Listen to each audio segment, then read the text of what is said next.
Most of what you were taught about intelligence is wrong. We treat a high IQ like a golden ticket, but in reality, it is often just a more efficient way to deceive yourself. Think about the smartest person you know. Now, think about the most disastrously wrong decisions they ever made. Usually they are the same person. This is the intelligence trap. The more brain power you have, the better you are at constructing elaborate justifications for your own biases. To understand how this happens, we need to look at the difference between intelligence and rationality. They are not the same thing, not even close. Intelligence is the engine, the raw processing power. Rationality is the steering wheel. And a lot of geniuses are driving a Ferrari with no steering wheel straight into a wall.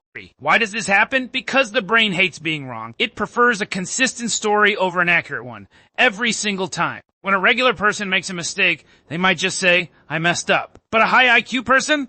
They build a fortress of logic to explain why they were actually right all along. This is called motivated reasoning. It is not about finding the truth. It is about winning the argument, even if the argument is happening inside your own head. Take the world of finance. We saw this in 2008. The smartest mathematicians on Wall Street created models so complex that nobody understood them, and they used that complexity to hide the risk. They were not stupid. They were brilliant. And that brilliance allowed them to ignore the obvious red flags because their math said the flags did not exist. But here is the thing that actually matters. It is not just about money or math. It is about identity. We do not just use our intelligence to solve problems. We use it to protect our egos. We tie our entire self-worth to being the smartest person in the room, and that is where the real danger starts. And once your ego is attached to your intelligence, any evidence that you are wrong feels like a personal attack, a threat to your very existence. So the brain does something clever. It filters out the dissenting information. It creates a cognitive blind spot that is reinforced by your own high processing power. You end up in a loop. You are too smart to be fooled by simple lies, so you only fall for the complex ones that you tell yourself.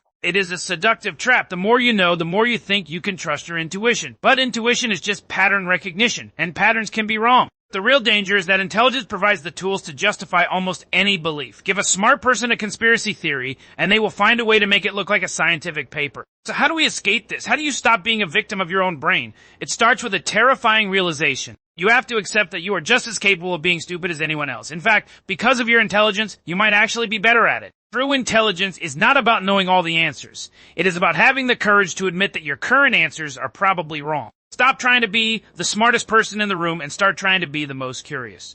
Because the moment you think you have it all figured out, that is when the trap snaps shut.